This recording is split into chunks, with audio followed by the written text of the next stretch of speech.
Uh, Hello, sir. My name is Lakshman and my roll number is 19BC1105. In this video, I'll be talking about a priori algorithm. So before understanding what a priori algorithm is, one must know what is association rule mining. So in association rule mining, one finds the interesting associations and relationship among the large sets of data items.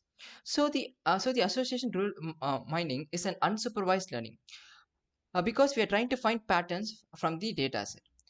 So it can be visualized as if A then B.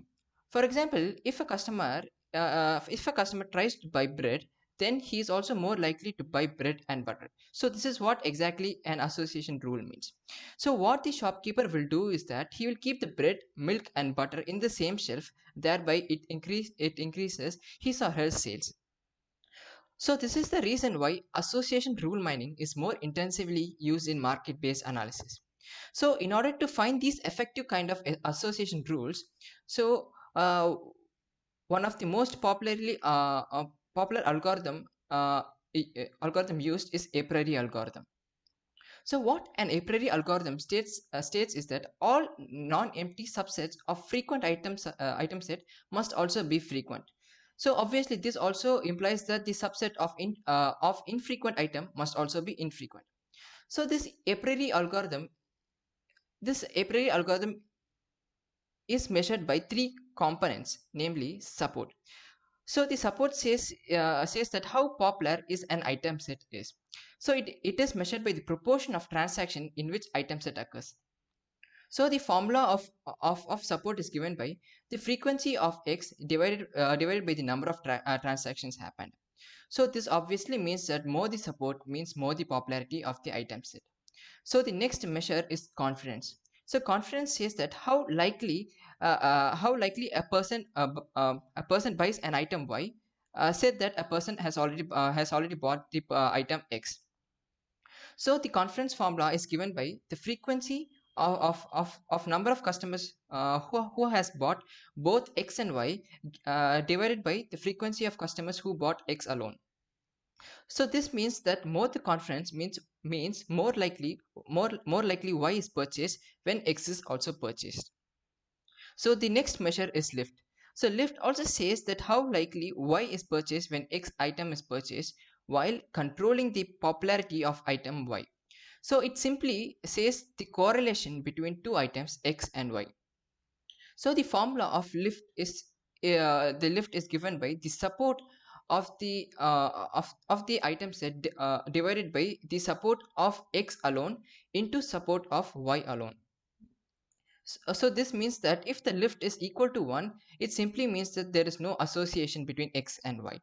And if the lift is greater than 1, then it means that Y is likely to be bought if X is bought. And yeah, so if lift is less than 1, then Y is unlikely to be bought if X is bought.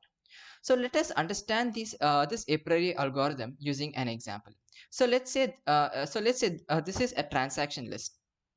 So the first step is to fix the values of minimum support count and confidence. So let's say for this transaction list, I have chosen the minimum support count as 4 and the confidence as 60%. So the next step is to calculate the frequency of occurrences of each item in this transaction list. So this is what is called as a candidate set.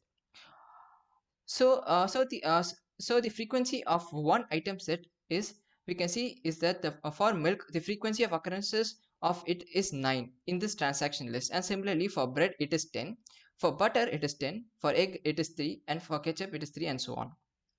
So so what we should do is that we need to make sure that the frequency of all of these items is simply greater than or equal to our chosen minimum support count requirement, which is 4 over here. So as we can see is that clearly egg and ketchup does not meet this criteria. So what we will do is that we will remove both of these item sets from the table. So this process is simply called as pruning. So after pruning, we can see that we can see the table is reduced like this. So the next step is to find the pairs of item sets or two item sets from the previously pruned items. So now we need to find the frequency of each of the two item sets. Okay, so the milk and bread, how many times it occurs? So it occurs from this transaction list as 7 times, and milk and butter occurs 7 times, milk and cookies occur 3 times, and so on and so forth. So now again we need to make sure that it is above the minimum support count criteria, which is 4. Clearly we can see that milk and cookie item set is 3, and we can see butter and cookies item set frequency is 3, which means that very less people has bought the combination of butter and cookies, which is 3. So what we will do is that we will remove this, or we will prune this. So after removing, this is the table. So again, from the previously pruned table, we will try to form the three item sets, and also we will find the frequency of each of these combination of items from this transaction list. As we can see clearly that the last three item sets, which is milk bread butter cookies, bread butter cookies, milk butter cookies, is having less frequency, and also does not meet our minimum support count, which is 4. So what we will do, we will remove it. So after that, so we will continue this process until k plus 1 item, until no k plus 1 item set can be formed from the previous k frequent k item set. As we can see that we cannot find the frequent 4 item sets, as we only have 3 items. So this is where we stop. Okay, so now what we do, what we will do, we will try to find the associations uh, of of of each of the combination of item sets, and we will try and we will try to calculate the confidence of each of the association rules. And and if the and if the association rule is less than our chosen minimum confidence, then we will remove that association rule. Or if the association rule is greater than our chosen minimum confidence, then we will say that that particular rule is strong or valid association rule. So our rule one is, if a particular customer buys milk, then what is the confidence that he will also buy bread and butter? So the formula is given by the support of the milk, bread and butter divided by the support of milk, which is nothing but the frequency of the combination of milk, bread, butter being purchased divided by the frequency of milk. As you can see, the frequency of milk, bread, butter is 6, and the frequency of milk is 9. Okay, so 6 divided by 9, and its percentage is 66.7. So is this 66.67 is greater than our chosen minimum confidence, which was 60%, if I remember correctly. Yeah, it's 60%. So is it greater than 66.7 percentage, 67 percentage greater than 60 percentage? Yes. So we say this rule is a valid and strong association rule. So similarly, we'll trying to find for bread with respect to milk and butter, for butter with respect to milk and bread, for milk and bread with respect to butter, for milk and butter with respect to bread, and so on. And we can see that for all the rules it is greater than 60 percentage. You can see it is 87, 85, 66.67. It is greater than 60 percentage. So what you will say is, is that all of these rules are strong association rules. But if at all any of these rules is less than 60%, then we will not consider that as association rule. So this is what the working of an a priori algorithm is. So now I will show you my execution of a priori algorithm in RapidMiner. So for this, I have used a data set which called myfood. I will show you how the data set looks like. So this is how the data set looks like. Uh, so a customer one bought I mean, the mineral water, but he did not buy burgers, turkey, chocolate, frozen vegetables, etc. And and he has bought shrimps. So yes means he has bought, and no means he did not he did not buy. So the statistic, by seeing statistics, we can see that the type of it is nominal. So we need to make sure that it is converted from nominal to binomial, because our a priori algorithm will work only on the binomial data set. So now let's look at this and see the statistics. So we can see that it has been converted to binomial. So now what I do is that I calculate the FP growth, which is nothing but the frequency of combination of different types of data, of item sets.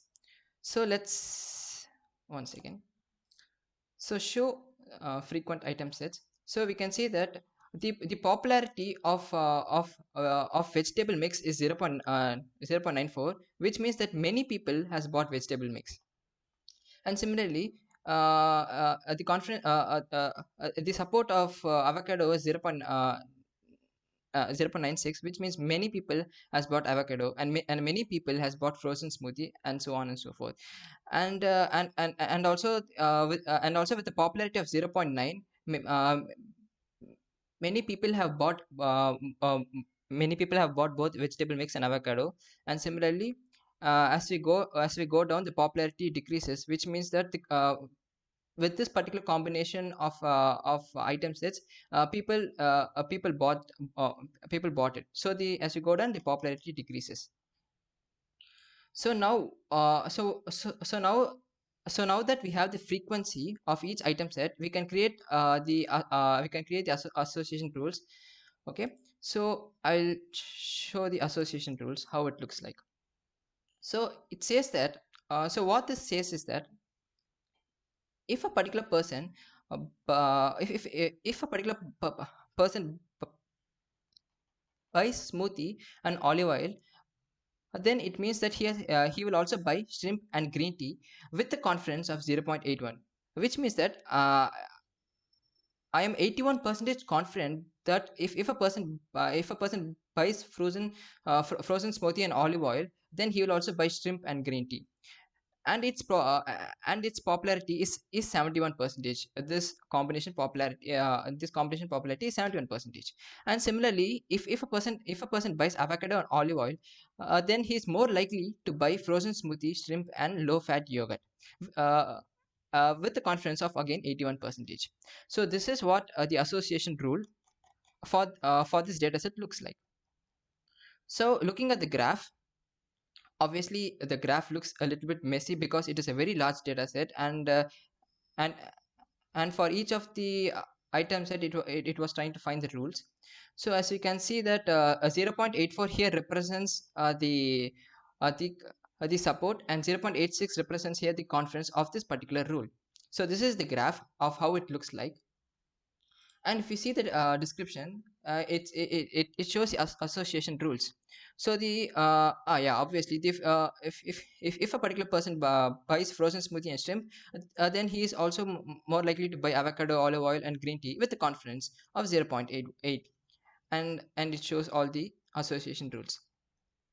So this is what exactly an a priori algorithm is, and I have successfully implemented it in the rapid miner. And uh, and and the exact steps has been shown here. I imported the data set, and then I converted it from nominal to binomial, and then I fed it into the FP growth, and found the frequency of all the item sets, and then I feed it into the create association to create the association rules, and then I ran the model. And here are the results which I have shown just previously. So this is my digital assignment too, and I hope you have understood what I was trying to convey. Thank you and have a nice day.